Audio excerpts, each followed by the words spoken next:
Bismillahirrahmanirrahim. Alhamdulillahirabbil alamin. Wa bihi nasta'in ala umuri dunya waddin. Allahumma shalli wa sallim wa barik ala habibir rahman wa sayyidil akwan al-hadir ma'a man shalla alaihi fi kulli zaman wa makan wa ala alihi wa sahbihi wa tabihi bi ihsan. Muslimin dan muslimat rahimakumullah. Assalamualaikum warahmatullahi wabarakatuh. Alhamdulillah, syukur pada Allah ditemukan kembali kita dalam Tazkirah Syawal. Marilah sama-sama para jemaah sekalian, kita mulakan pengajian kita seperti biasa membaca selawat atas junjungan besar Nabi kita Rasulullah sallallahu alaihi wasallam.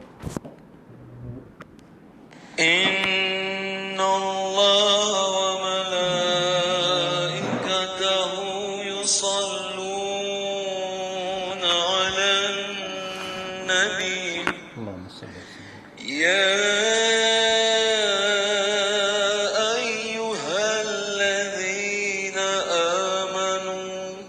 صلوا عليه وسلموا تسليما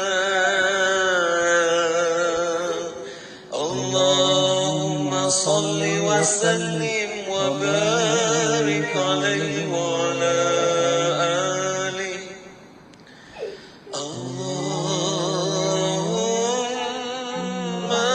صل على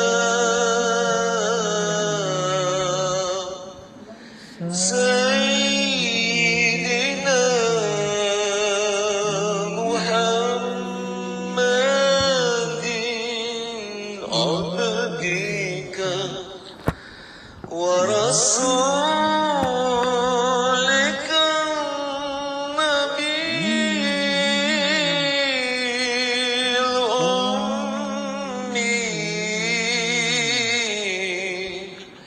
وعلى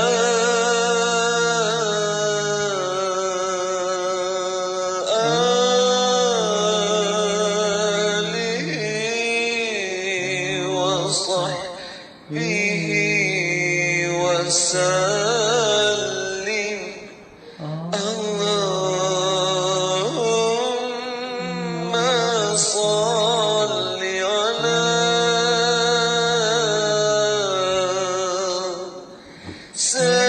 سيدنا محمد عبدك ورسولك النبي الأمي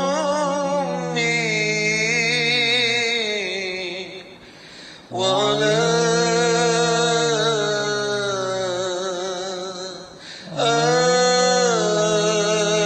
آله وصحبه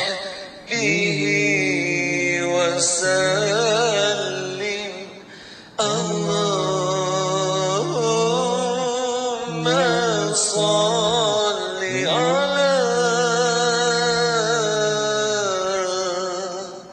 سيدنا محمد عبدك ورسولك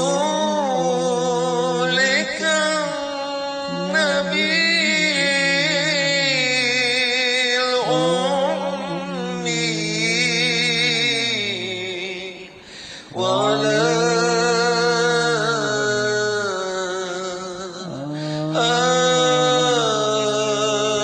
آله وصحبه وسلم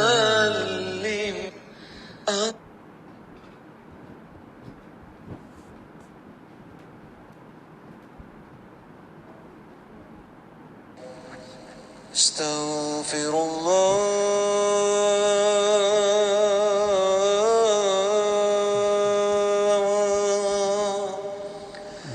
استغفر الله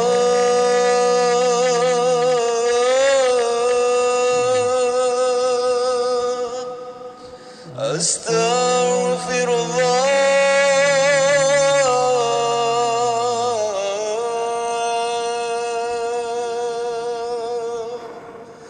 استغفر أستغفر الله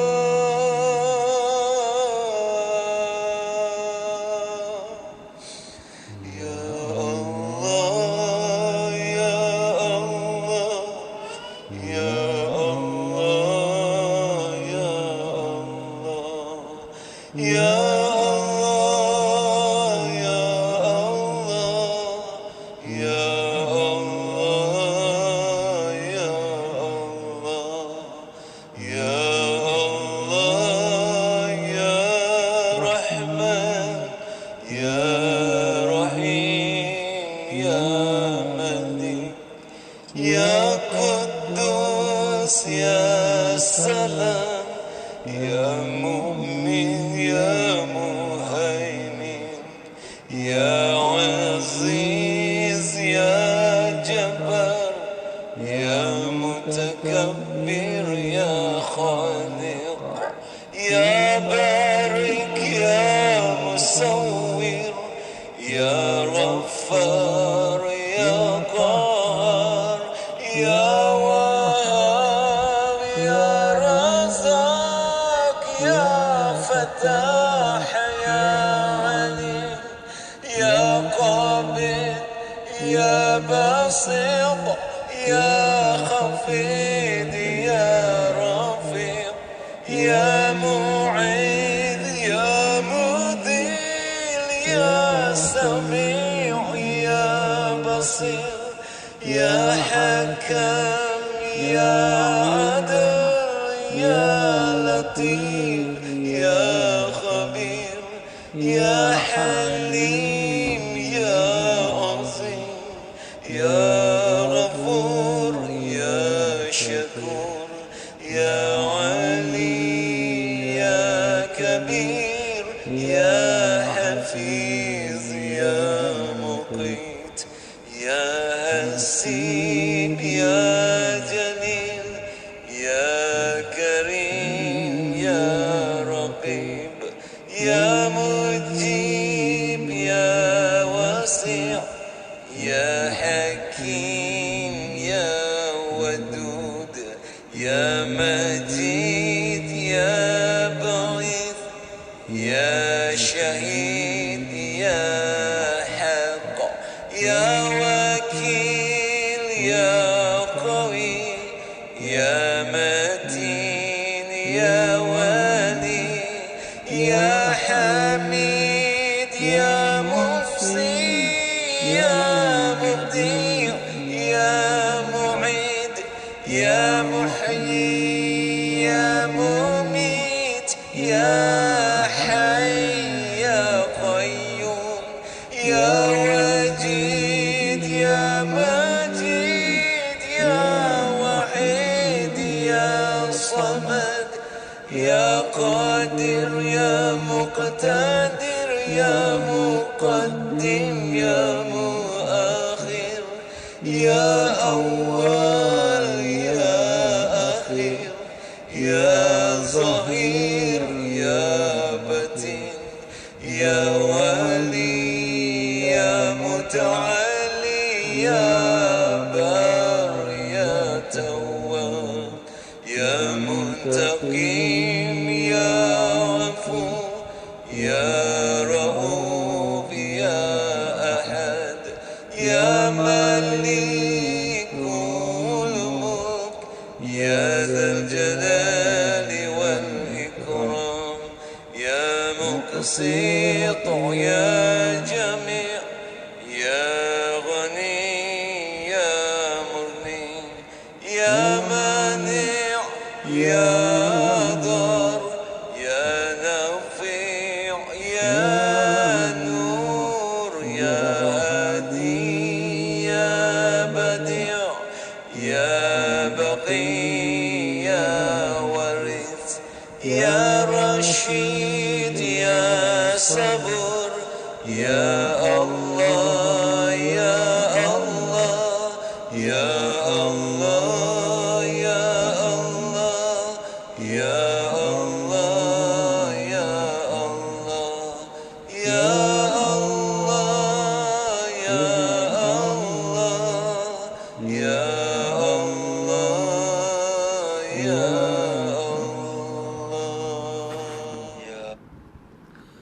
Allahumma ya Allah ya Rahman ya Rahim. Kami bermohon padamu ya Allah dengan nama-namamu Asma'ul Husna.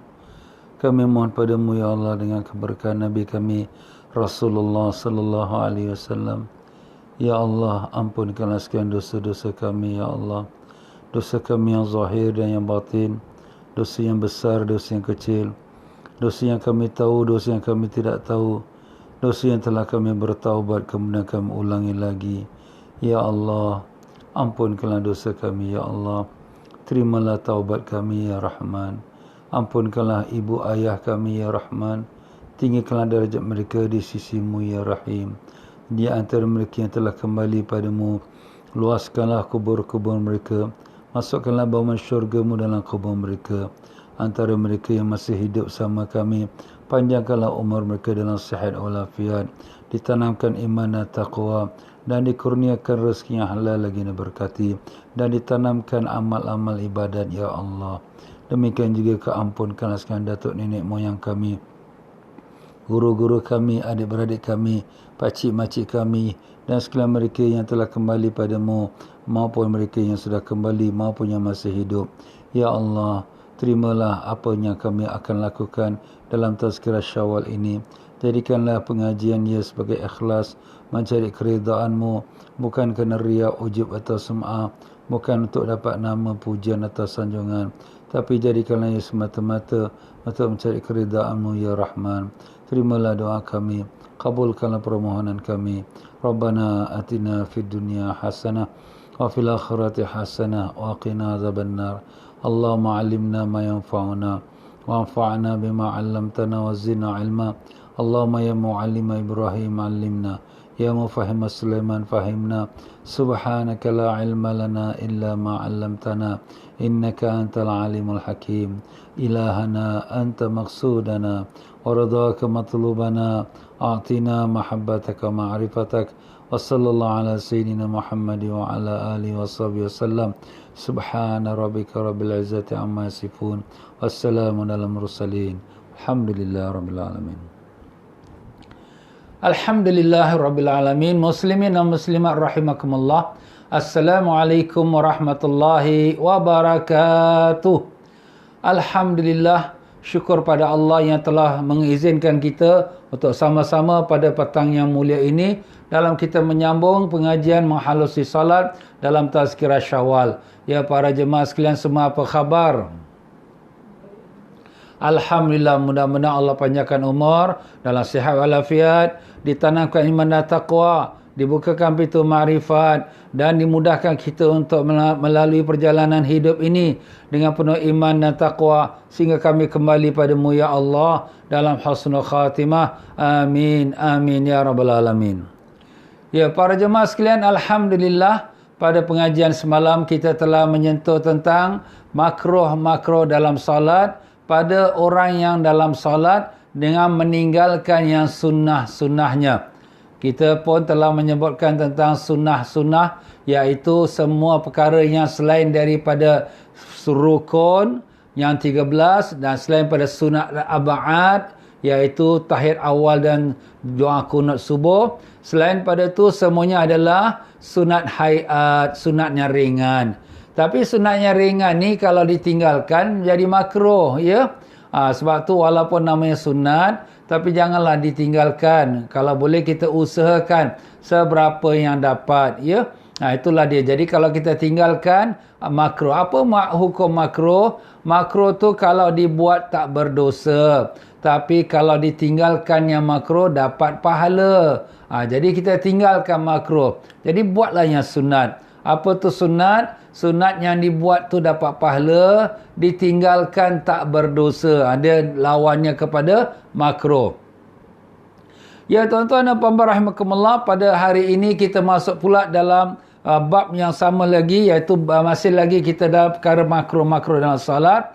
Kita dah sebutkan makruh dalam salat ni terbagi pada 4 perkara. Pertama, makruh pada tempat yang kita dah sebutkan, seperti makruh salat dalam gereja, dalam pasar, ya. Tapi kalau dalam pasar tu kita yang pekedai, kita ada tempat khusus tempat solat kita satu penjuru, bersihlah, tak terganggu orang. Itu tak apa. Masuk pasar ni tempat orang lalu lalang, jadi hingat-bingat bising ya. Itu makruh lah. Dan kita juga telah menyebutkan tentang makruh dalam solat kerana sebab keadaan orang yang salat. Seperti yang kita dah sebut semalam, dia dalam menahan buang air besar, menahan buang air kecil, menahan buang angin. Itu semua jadi makruh kerana mengganggu khusyuk dia kepada Allah Ta'ala. Jadi begitulah dia. Orang yang dalam salat tu kalau boleh dia hilangkan dia punya kerisauan dia. Dengan nak buang air besar, buang air kecil semua, tunaikan dulu. Jadi dengan itu apabila dia salat, tidaklah dia tu terganggu dengan masalah pemikiran dia tentang buang air itu. Dan demikian juga tentang mengenai makan. Jadi kalau sekiranya dia dah ada hidangan makan, makanlah dulu ya. Jangan sampai dia sedang solat tapi diingatkan makan pula. Itu makruh ya. Ya, itulah perkara beberapa dengan tentang masalah diri orang yang salat. Dan kemudian kita dah sebutkan tentang makruh meninggalkan yang sunat-sunat.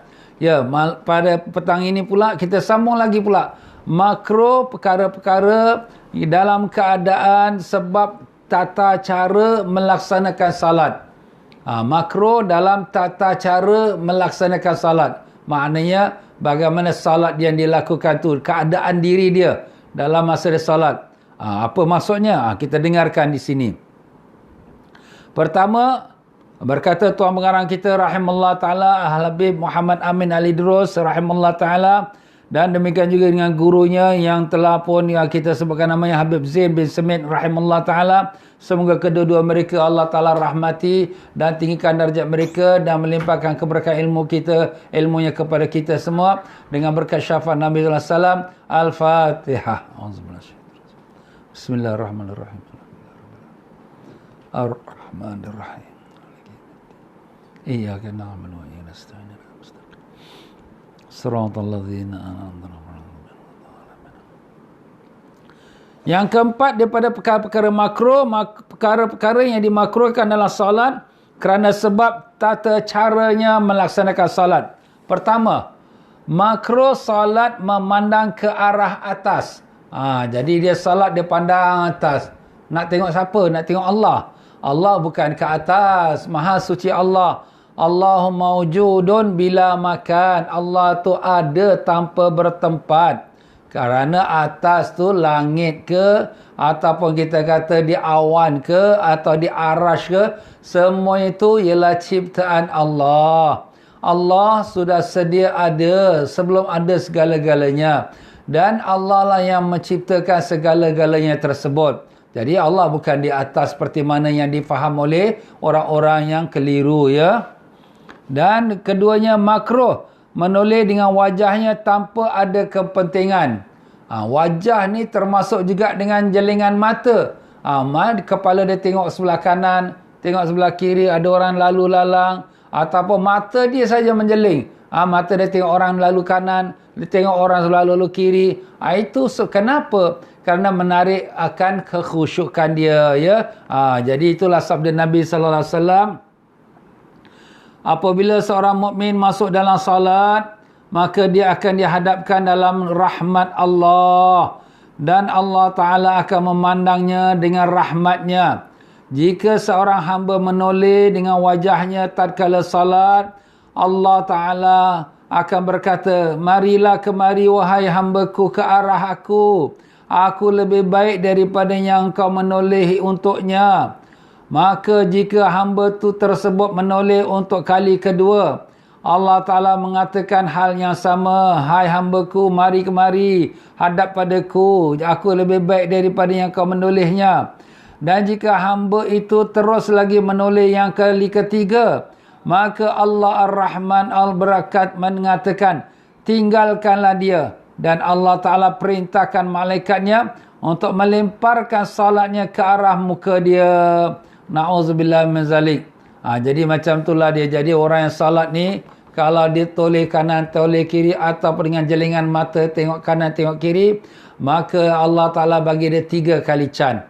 Kali pertama, kali kedua, kali ketiga juga macam tu juga. Allah lemparkan balik salat tu ke muka dia. Na'udzubillah min zalik. Jadi ingat, habis ustaz ni sah ke tidak sah sembahyang dia? Sembahyang sah. Sebab itulah namanya makruh. Makruh tu apa? Yang tak disukai. Itu nama makruh. Yang tak disukai. Mana tak disukai itu bencilah. Jadi janganlah kita buat macam tu. Jadi itulah dia tuan-tuan ya.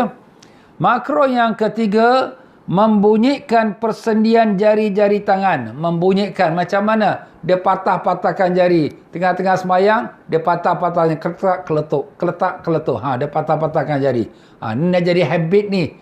Biasa orang-orang suka buat macam ini di luar salat. Dalam salat pun dia terbawa-bawa. Ini nak menunjukkan apa? Menunjukkan dia tak khusyuk. Jadi dia punya fikiran dia hayal. Jadi di samping itu jari dia pun bergerak. Keletak, pop. Dia letup-letupkan. Itu makruh ya.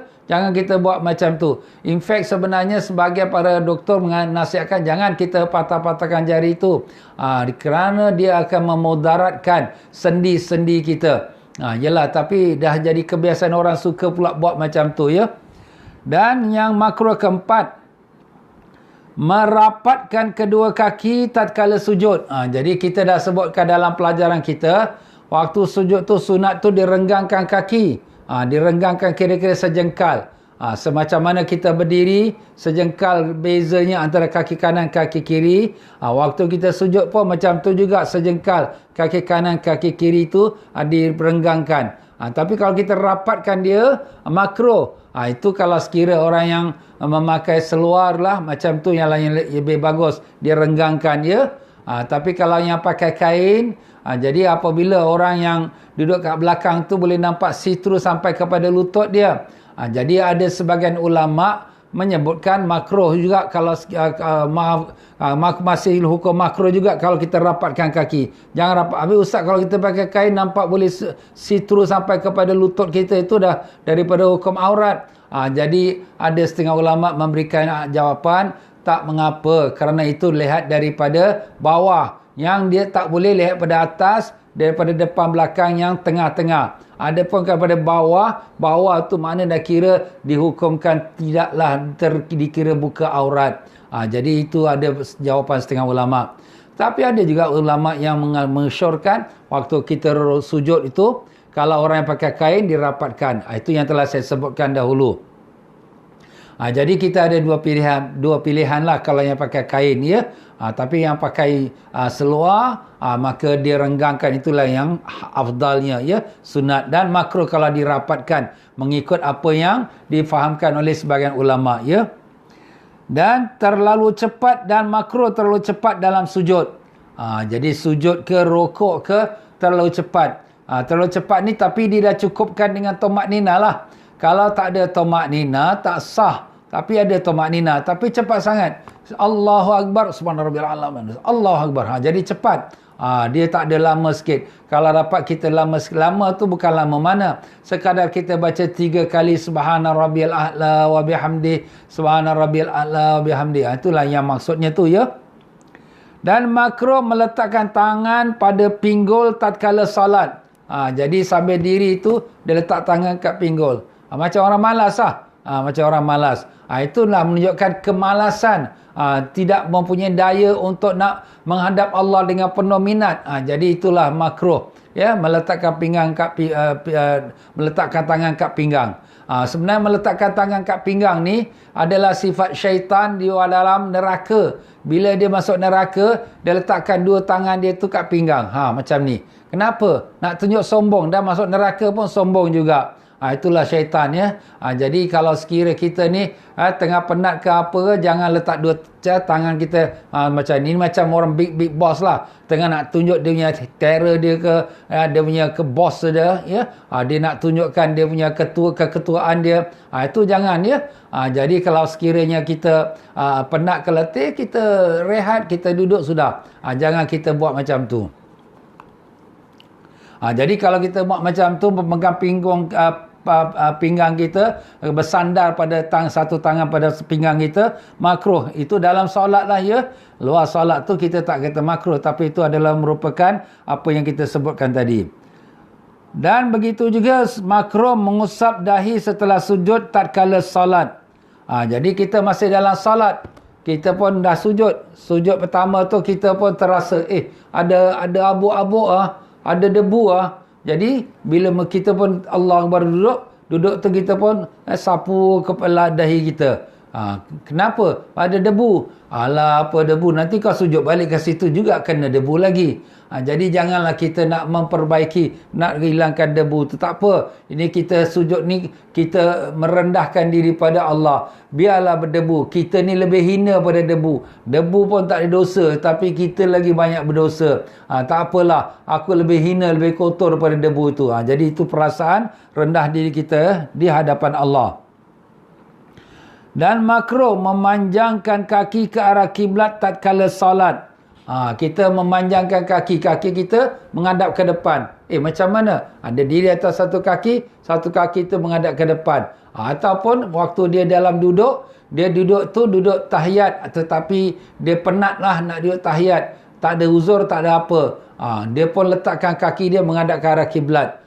Habis sah ke Ustaz? Sah, sebab kita dah kata yang wajib tu duduk. Tetapi cara duduk ada sunatnya. Tapi kalau dia nak melunjurkan kaki itu kerana ada uzur, tak apalah. Tapi kalau sekadar dia malas sajalah, dia malas nak lipat-lipat kaki itu, ustaz pun kata sunat, tak apalah dia melunjurkan kaki menghadap kiblat. Itu makruh. Makruh kenapa? Kerana tidak ada penghormatan kepada kiblat. Jadi kita ni kalau boleh kiblat tu kita berikan penghormatan.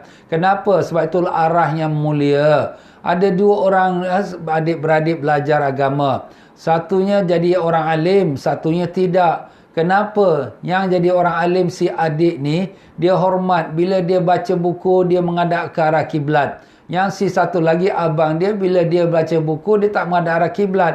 Jadi menghadap arah kiblat tu satu penghormatan. Jadi kalau kita duduk dalam masjid, kita menghadap kiblat, janganlah kita pandangkan kaki kita menghadap kiblat ya. Kita duduk bersila. Atau kalau kita penat kaki kita nak melunjuk, kita alihkan kita yang badan kita posisinya supaya tak menghadap ke arah kiblat. Itu lebih baik. Kenapa? Supaya kita menghormati arah kiblat. Sebab arah kiblat tu arah tempat kita menghadap dalam solat kita. Dan makruh menempelkan salah satu kakinya ke kaki yang lain ketika salat. Menempelkan, maknanya dia memijak satu kaki, pijak satu kaki lain. Jadi itu satu dia punya fahaman dia. Satu lagi ialah menempelkan tu merapatkan. Jadi dia merapatkan. Jadi kita dah sebut dalam pelajaran kita bahawa kita sunat waktu kita berdiri. Kita berdiri sepaling-paling rapat ialah 4 jari antara kaki kanan dengan kaki kiri, 4 jari. Paling-paling rapat. Itu kalau tersangat rapat. Tetapi kalau sekiranya kita nak kita katakan yang bagus, ialah kita ambil sejengkal. Sejengkal antara kaki kanan dengan kaki kiri. Itu sejengkal.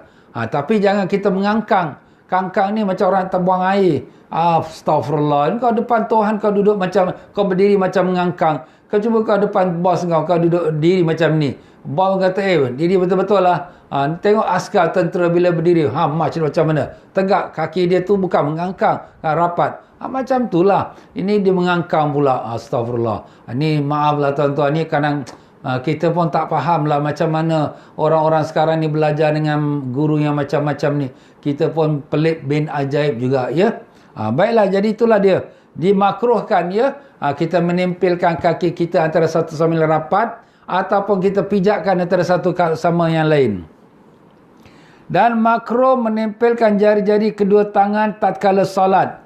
Macam mana? Jadi dua-dua tangan ni jarinya kita mencengkam antara satu sama lain. Makruh. Kita dah penat. Jadi kita nak pegang tu dah malas. Jadi kita cengkamkan antara jari-jari itu. Ini makruh lah kalau kita buat macam ni dalam solat. Dan makruh meletakkan tangan pada mulut tatkala solat. Kecuali jika diperlukan seperti orang yang sedang menguap. Maka sunnah untuk meletakkan tangan kiri pada mulutnya. Jadi kita dalam solat ni, kita saja tutup mulut kita. Itu makruh lah. Tapi kalau ada sebab tak apa. Sebabnya kenapa? Kita nak keluar suara kita pasal apa kita nak sedawa. Sedawa ni bukan boleh tahan tuan-tuan ya. Daripada perut kita angin dia keluar. Baru habis makan tadi. Kena pula sekali makan durian. Ke kiri kanan semua bau durian. Mengancam pula ni. Jadi kita tutupkan dia. supaya jangan dia keluar umpamanya. Dan demikian juga kalau orang yang menguap, mengantuk dia, nak menguap. Menguap ni Nabi kata al-atashu minar rahman minallah wal tasa'ub minasyaitan. Kita bersin hacum itu daripada Allah, dan bila kita menguap itu daripada syaitan. Jadi sini kalau sekiranya kita bersin hacum, alhamdulillah, kita puji pada Allah. Kenapa? Dengan bersin tu dia buang penyakit. Tapi bila menguap ni, itu syaitan dia tarik mulut kita nak masuk dalam mulut kita. Jadi kalau boleh kita tahan, jangan bagi dia masuk. Tutup mulut, lawan dia. Lawan. Tapi nak terlawan jugalah, kuat sangat dia nak menguap. Maka kita pun ambil tangan, kita tutup. Nak ambil tangan mana? Kalau kita dalam solat ni, ambil tangan kiri. Tapi kalau luar pada solat, bolehlah ambil kanan pun boleh, kiri pun boleh, ya. Jadi kita tutupkan dengan tangan kita. Yang bagus kita lawan dia, jangan bagi mulut buka. Tapi kalau nak buka juga, tutup. Tapi jangan keluar suara. Bila keluar suara, batal solat kita nanti, ya. Jadi kita lawan dia, tutup, tahan dia. Kalau nak menguat juga, tutup mulut kita. Jangan bagi keluar suara. Macam tu. Dan makruh meludah tatkala salat. Dalam salat kita meludah, makruh. Kalau dah banyak sangat air ludah kita kat dalam mulut kita, telan je lah. Tapi kalau air ludah tu dah keluar pada mulut, itu tak boleh kita telan, sebab dia boleh membatalkan puasa. Kerana kita akan sebut nanti dalam bab perkara membatalkan puasa, segala yang membatalkan puasa membatalkan salat kita juga, ya. Jadi jangan kita menelan air ludah yang sudah keluar pada mulut kita. Jadi kalau sekiranya kita dalam mulut kita tu ada air ludah, kita telan kalau selagi belum keluar, ya. Jadi kalau kita buang air ludah kita, ustaz saya nak buang air ludah, boleh. Makruh hukumnya, ya. Mengenai meludah dalam solat ini ada terbagi beberapa perincian. Jika meludah ke arah kanan atau depan, maka hukumnya adalah makruh. Menghadap Allah ni depan. Belah kanan malaikat. Jadi kita ludah depan, cum kita buang kat luar. Tapi jangan bunyi suara batal. Kita keluarkan air ludah kita. Kita buang dia. Atau kita buang sebelah kanan. Maka kedua bahagian ni, depan dan kanan, makruh kita buang air ludah. Kerana merupakan tempatnya malaikat. Jika meludah ke arah kiri atau ke arah bawah, maka hukumnya adalah boleh. Ustaz, kalau kita nak ludah juga, buang sebelah kiri ataupun sebelah bawah. Habis ustaz, kita ni dalam masjid, bolehkah kita buang air ludah? Ini cerita lain pula dalam masjid. Kalau sekiranya kita semayang kat padang pasir ke, kita semayang, kalau masjid Nabi pun dahulunya pasir, tak dalam dia, tak ada kapet pun, tak ada batu, tak ada apa. Itu sebab ada dalam hadis menyebutkan tentang berludah dalam solat tu, diludah di bawah supaya ditimbuskan dengan dia punya pasir-pasirnya. Jika seorang solat dalam masjid, maka perinciannya, jika solat di Raudah tu di Madinah lah, Masjid Nabawi tu, yang terdapat dalam Masjid Nabawi, maka meludah ke arah kanan, kerana di arah kiri terdapat makam Rasulullah SAW. Siapa dah biasa pergi Raudah kan, dalam Masjid Nabawi, ya. Jadi kalau sekiranya sebelah kiri, itu makam Nabi. Kalau kita ludah kiri, menghadap makam Nabi, tak baguslah macam tu. Habis terpaksa lah ludah sebelah kanan. Apa nak buat? Sebab sebelah kiri lebih mulia. Nabi lebih mulia pada malaikat. Jadi ludah sebelah kanan. Kerana di arah kiri terdapat makam Nabi SAW. Hal ini demi menjaga adab terhadap baginda Rasulullah sallallahu alaihi wasallam.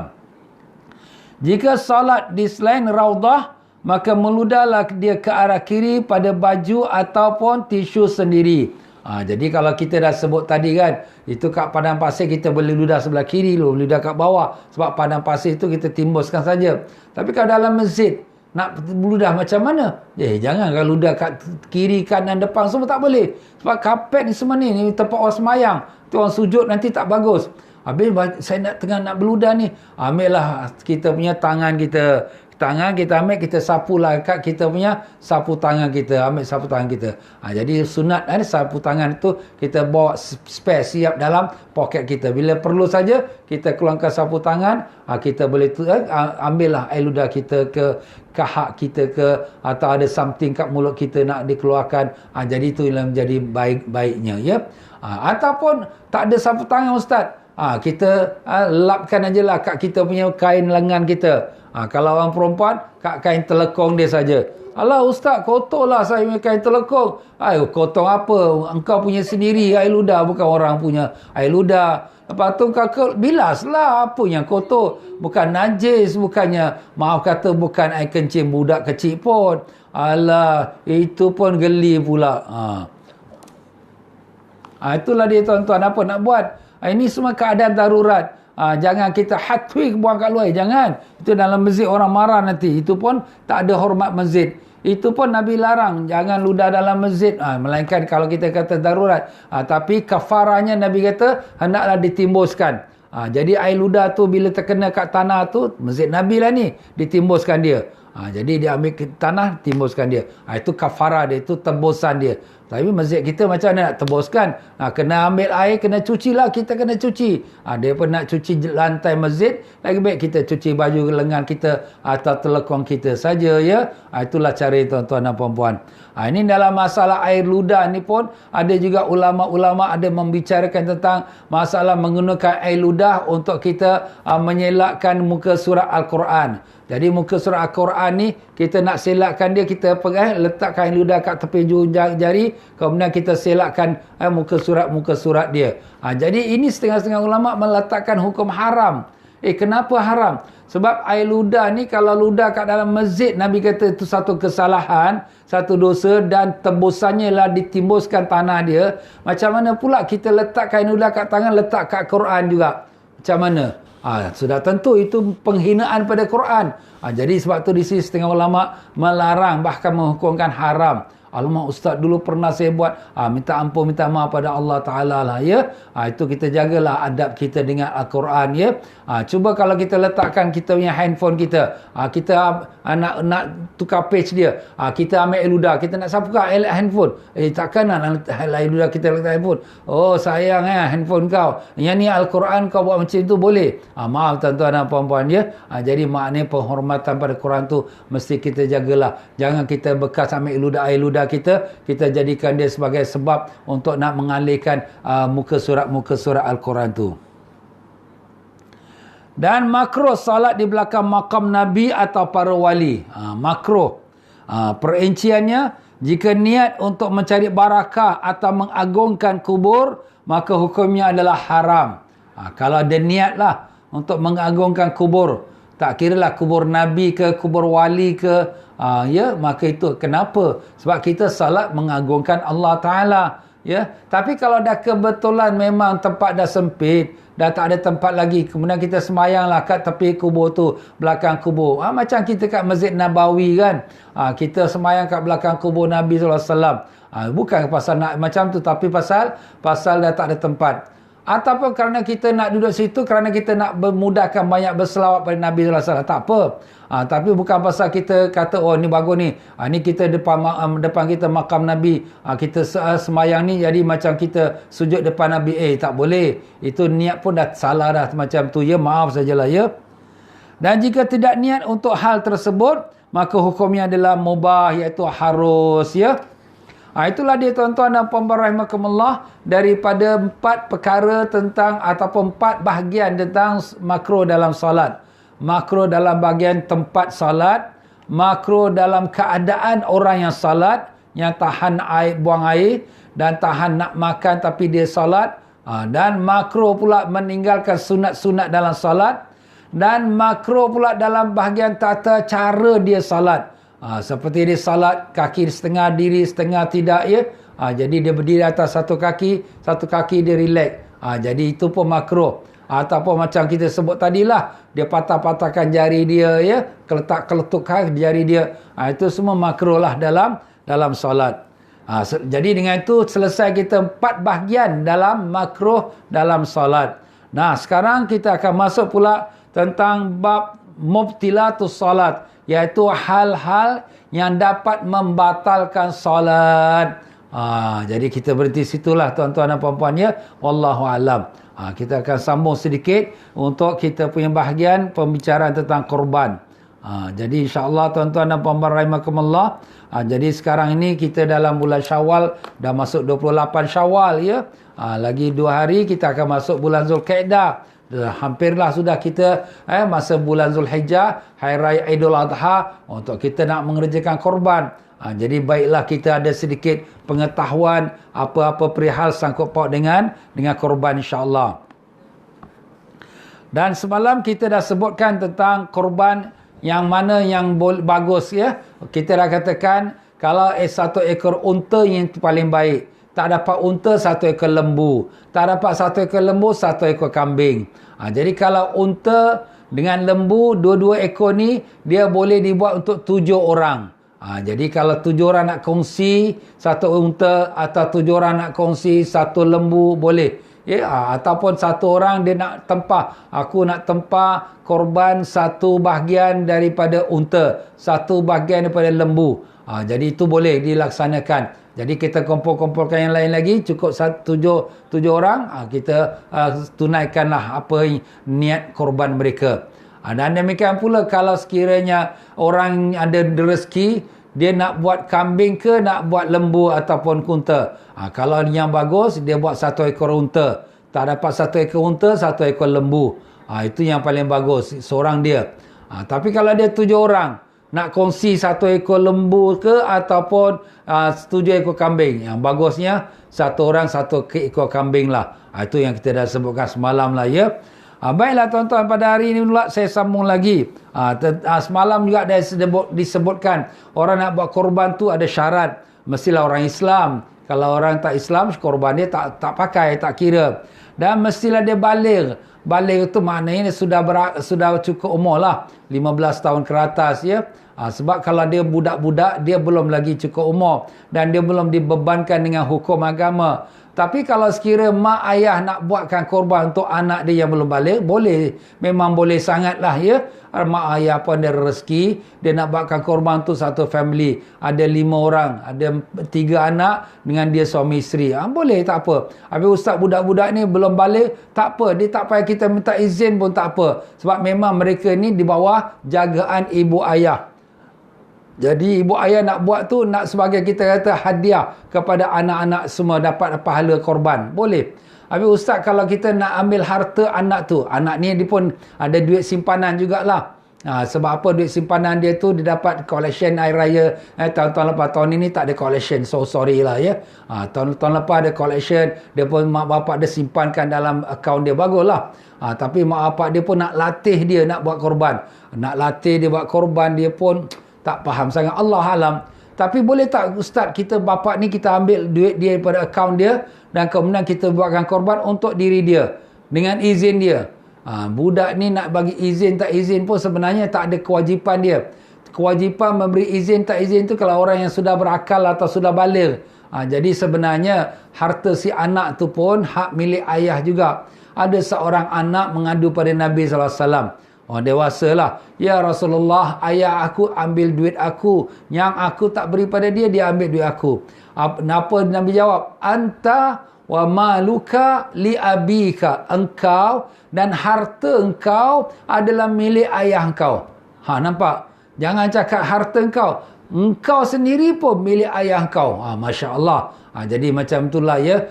Allah Ta'ala berikan kebesaran, kemuliaan kepada ayah dan ibu terhadap anak-anaknya. Anak-anak ni daripada kecil siapa yang jaga? Siapa yang bagi dia susu? Siapa yang bagi dia tukar pampers semua? Siapa yang jaga dia daripada tengah malam nak tidur, ganggu, menangis-nangis semua? Kan mak ayah semua. Sebab itulah Nabi meletakkan macam tu. Engkau dan harta engkau milik ayah engkau.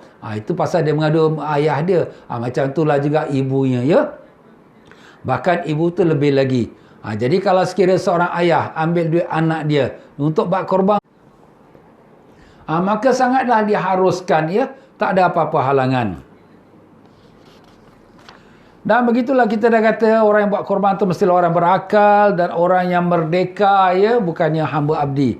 Ya, pada hari ini kita masuk pula sunnah-sunnah yang selayaknya terdapat pada haiwan korban. Haiwan korban yang macam mana yang paling bagus? Pertama, dari segi banyaknya daging. Haiwan korban yang banyak daging. Banyak daging ialah yang gemuk, yang besar, ya. Oh, yang gemuk, yang besar mahal. Mahal tak apalah, kalau ada rezeki itu yang paling bagus. Supaya apa? Supaya dapat lagi manfaat oleh orang-orang yang miskin, ya. Jadi bila kita buat korban ni kerana apa? Kerana Allah kan. Jadi buatnya the best untuk Allah Ta'ala. Kita kena ingat macam tu. Anak Nabi Adam AS yang di mana ada perselisihan antara Qabil dengan Habil.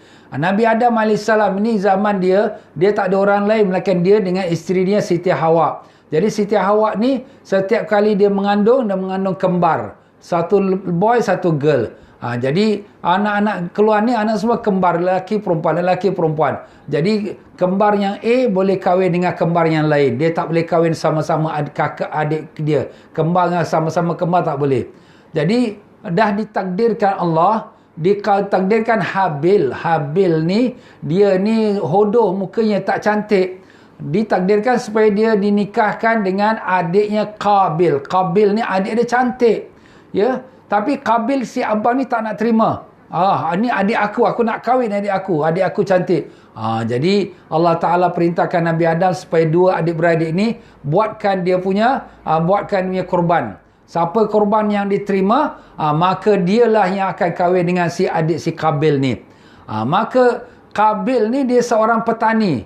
Dia pun ambillah dia punya kita katakan padi-padi ataupun gandum-gandum yang sudah tak boleh pakai lagi, letak dalam goni. Tengok dia lokek, bakhil, kedekut. Yang tak bagus dia letak atas gunung. Nak korban kerana Allah.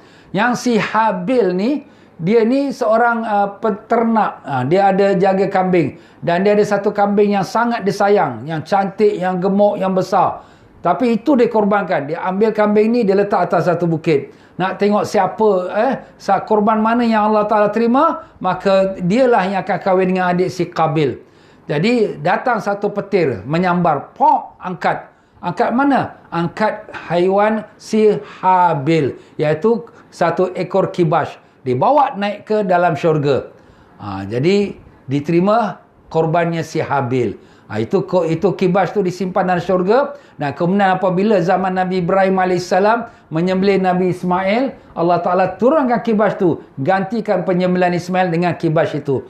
Kibash tu daripada Habil. Jadi si Qabil ni tak puas hati. Engkau dapat kahwin dengan adik aku. Dia bunuh si Habil. Jadi dua-dua ni Qabil dengan Habil ni adik-beradik. Jadi Qabil sudah membunuh adik dia. Jadi dengan itulah berkisah pertama pembunuhan sejarah manusia di muka bumi ini. Jadi tuan-tuan dan puan-puan, selalu saya bila bawa ziarah jemaah ni ceritakan tentang Habil dan Qabil ni, jemaah pun akan confuse lah. Mana satu ni? Tak ingatlah Habil, Qabil. Siapa yang bunuh? Siapa kena bunuh? Jadi saya bagi clue dia tuan-tuan. Nak senang nak tahu, kita tengok Qabil. Qabil tu mula pada K. K tu mana kill. Kill tu bunuh. Jadi Qabil lah. Senang lah. Dia pembunuh lah, senang. Habil ni tak ada apa-apa clue. Jadi dia lah yang kena bunuh. Itu cerita dia lah. Itu cerita memang ada dalam Al-Quran tuan-tuan, ya. Bukan cerita pada hadis atau cerita ulama, tak. Itu memang pada ulama. Daripada Quran. Jadi macam itulah dia tuan-tuan dan puan-puan. Maknanya kalau kita nak buat korban, ambil the best one, ya. Kalau kita ada rezeki lah, ya. Cuma pihak-pihak yang menganjurkan korban ni pun, mereka pun nak letak mahal-mahal pun nanti ada orang tak mau pula. Jadi kita selalu biasa letak yang sederhana. Pihak saya pun kita ada juga kelulakan korban, ya. Biasalah kita bawa jemaah-jemaah haji, ya. Untuk kita nak pergi ke tanah suci, ada orang nak buat korban. Tapi tahun ini kita pun tak ada haji. Jadi siapa-siapa yang nak buat korban, saya pun ada anjurkan juga, ya. Jadi macam itulah dia tuan-tuan. Dan sunatnya, bagusnya haiwan yang berwarna putih. Baik dia tu lembu ke, unta ke, kambing ke. Kenapa Ustaz? Sebab warna putih tu lebih menarik, lebih cerah lagi. Itu yang afdalnya lah. Jadi ambil yang gemuk, ambil yang putih. Dan kalau diberi pilihan antara kambing atau lembu atau unta jantan atau betina, ambil yang jantan. Yang jantan tu lebih kuat, lebih besar lagi ya. Itu biasanya. Itu yang afdal. Kalau ada pilihan. Tapi sekarang ni kita mana ada pilihan. Kita pun wakilkan kepada ustaz. Kita wakilkan pada satu pengelola. Dialah uruskan jantan, betina, hitam, putih pun. Kita pun tak tahu ya. Yang kita cuma dapat. Kalau dapat bawa balik. Itu dia punya daging dia saja. Kita pun tak tengok kambing ni macam mana. Itulah dia tuan-tuan ya. Syarat-syarat haiwan korban yang akan dipotong. Dia ada syaratnya. Bukan sembarang haiwan.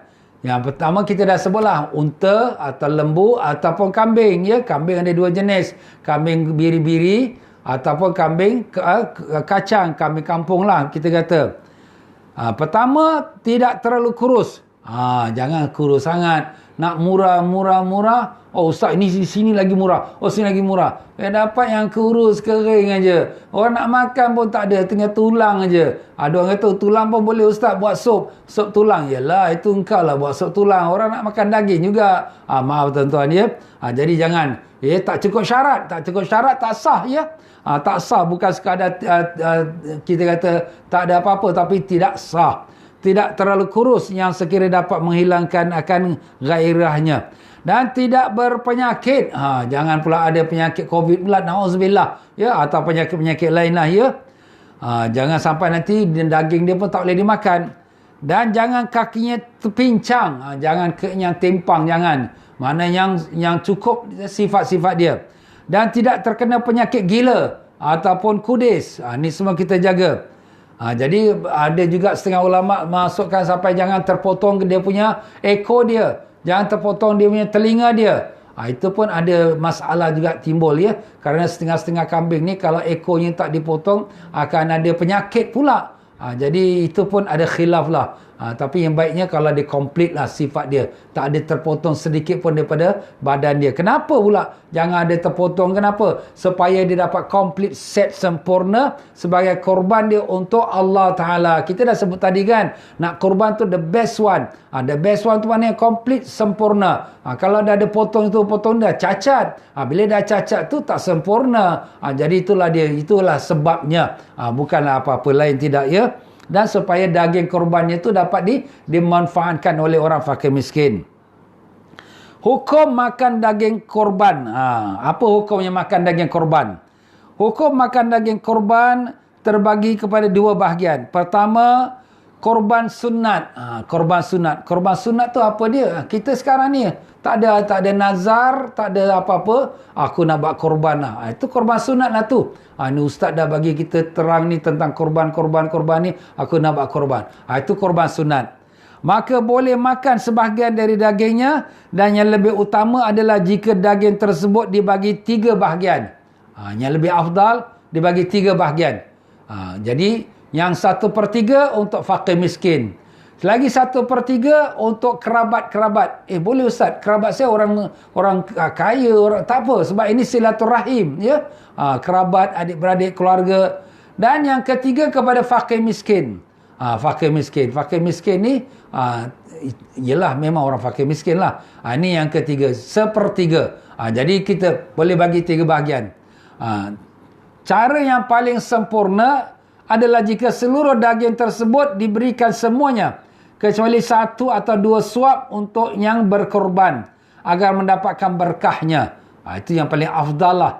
Yang paling afdal, jangan 1/3 pun jangan. Kita ambillah 1-2 suap, satu ketul ke kita potong, kita buat masak untuk keluarga kita. Ada yang lebih itu kita sedekahkan orang fakir miskin dan sebagainya. Itu tujuannya korban-korban itu. Kenapa kita nak memberikan kesenangan dan juga kegembiraan kepada orang fakir miskin. Kalau bulan Ramadan kita keluar zakat fitrah untuk gembirakan orang fakir miskin. Kalau Idul Adha kita menyembelih korban, kita beri pada orang fakir miskin, gembirakan orang fakir miskin. Itu tujuannya. Dan yang lebih utama adalah agar makan hati haiwan korban. Jadi kita ni tuan yang punya korban. Kita pun nak ikutlah ambil yang sikit. Yang sikit tu yang bagian mana ustaz nak ambil? Ambil yang hati dia. Kenapa ambil hati dia? Sebab itulah yang dilakukan oleh Rasulullah SAW. Rasulullah sembelih korban, Rasulullah ambil hatinya untuk dijadikan makanannya. Jadi itu sunnahnya. Dan para ulama menjelaskan antara hikmah kenapa dia ambil hatinya, makan hatinya korban tu, kerana dalam syurga makanan yang pertama sekali ialah hatinya ikan. Oh, hati ikan. Tapi jangan ingat hati ikan macam kita kat dunia, tidak. Hati ikan kat syurga ni yang tak dapat kita gambarkan, yang tak dapat kita fikirkan, yang tak pernah kita lihat. Itulah dia tuan-tuan ya. Itu kalau korban yang sunat. Kalau korban yang wajib, wajib tu macam mana? Dia ada nazar. Aku bernazar pada Allah, aku kalau tahun ni dapat naik gaji ataupun lulus periksa, aku nak buat korban. Jadi dia pun lulus, alhamdulillah. Dia pun tunaikan nazar dia. Jadi nazar tu dah jadi wajib. Ataupun misal kata ada orang wasiat, bapak wasiat pada korang, kalau bapak mati ni buatkanlah korban untuk bapak pun dah meninggal. Jadi tu wasiat tu wajib. Jadi korban wajib tak boleh dimakan oleh tuan punya korban, dia dan keluarganya di bawah tanggungan dia. Jadi janganlah makan. Jadi 100% kita sedekah kepada orang fakir miskin ataupun sedikit pada kerabat-kerabat, tak apa ya. Jadi itulah dia. Jadi bila kita yang wajib ni, jangan kita masak, jangan kita keringkan. Yang mentah-mentah tu juga kita bagikan kepada orang fakir miskin dan juga kepada kerabat kita. Ustaz, kita nak bagi pada jiran kita bukan orang Islam. Boleh ke? Allahu alam. Di sini ada perbezaan pendapat ulama ya, antara membolehkan atau tidak. Tapi kalau sekiranya kita lebih afdal, carilah orang Islam ya. Sebab ini korban ini dalam ibadat ya. Tapi memang ada khilaf lah antara ulama dalam membolehkan atau tidak ya. Sunnah-sunnah yang terdapat pada orang yang akan berkorban. Jadi orang nak berkorban ni ada dia punya adab-adab dia, sunnah-sunnah dia. Nampaknya kita punya masa ni sangat cemburu tuan-tuan ya. Tu baru start aja gear 1 saja dah nak masuk stop pula. Apa nak buat ya? Itulah masa kita. Itulah Allah Ta'ala akan bersumpah demi masa ya, semua manusia dan kerugian. Ini pun kita adakan tazkirah ni supaya isikan masa tuan-tuan. Kalau tidak, kita masa habis begitu saja. Jadi mudah-mudahan tazkirah petang ni dapat manfaat untuk kita semua insya-Allah, maupun dalam bab solat maupun dalam bab korban insya-Allah. Kita akan sambung lagi dalam bab korban ni, belum habis lagi. Kita akan sambung lagi insya-Allah. Jadi tuan-tuan dan puan-puan, insya-Allah dia bermula pada malam ini. Dan insyaAllah setiap hari Sabtu dan Ahad 9 malam saya akan menyampaikan kuliah membicarakan tentang keagungan dan kemuliaan Rasulullah sallallahu alaihi wasallam dan umatnya dan fadilat selawat. Ya, jadi itu pun satu perkara yang sangat penting. Kita nak lebih rapat mengenal kebesaran, kemuliaan, keagungan untuk menambahkan kasih sayang cinta kita kepada Rasulullah sallallahu alaihi wasallam. Maka orang kata tak kenal maka tak cinta. Jadi itulah saya akan adakan kuliah tu. Tapi seminggu hanya 2 kali saja. Saya ambil ujung minggu lah, Sabtu Ahad, waktu malam. Kerana waktu sepanjang weekdays hari biasa saya pun ada kuliah juga di masjid tiap-tiap malam pukul 9 malam ya. Kuliah hikam, kuliah tasawuf ya. Syekh Abdul Qadir Jalani, siapa yang ikut alhamdulillah, yang belum ikut bolehlah ikut ya, pukul 9 malam tiap-tiap malam ada. Tetapi pada hari Ahad dengan hari Sabtu ni saya tak ada kuliah waktu malam. Jadi saya isikanlah dengan program pengajian tentang keistimewaan dan keagungan dan kemuliaan Nabi sallallahu alaihi wasallam dan kemuliaan dan keagungan umat Nabi sallallahu alaihi wasallam. Kemuliaan di dunia dan kemuliaan di akhirat. Masya-Allah ya. Banyak kelebihan dan juga kelebihannya membaca selawat pada Nabi sallallahu alaihi wasallam. Allahumma salli wa sallim alaihi. Baiklah tuan-tuan dan puan-puan, insya-Allah sampaikanlah akan kita punya pengumuman ini. Semoga yang lain-lain pun mendapat juga dia punya manfaatnya insya-Allah. Dan apa yang kita bicarakan pada petang ini pun tuan-tuan boleh share dengan kawan-kawan. Jadi mudah-mudahan kawan-kawan lain pun semua mendapatkan manfaat insya-Allah. Jadi dengan itu saya undurkan diri para jemaah sekalian. Mohon maaf banyak dalam penyampaian saya kalau ada tersilap kata, terkasar bahasa, tersinggung perasaan. Mana yang benar semua daripada Allah, yang salah silap itu pada kelemahan saya sendiri. Marilah sama-sama kita baca istighfar. Astaghfirullahalazim. Astaghfirullahalazim. Astaghfirullahalazim. Subhanakallahumma bihamdika asyhadu an la ilaha illa anta astaghfiruka wa atubu ilaik. Dan untuk maklumat mereka yang ada bertanya saya dalam skrin ini yang kuliah semalam, saya dah jawab di skrin tu juga ya. Jadi boleh tengok balik kepada kuliah semalam yang sudah diadakan dalam FB tu dan dia tengoklah jawapannya. Sekian saja, wabillahi taufiq wal hidayah. Wassalamualaikum warahmatullahi wabarakatuh.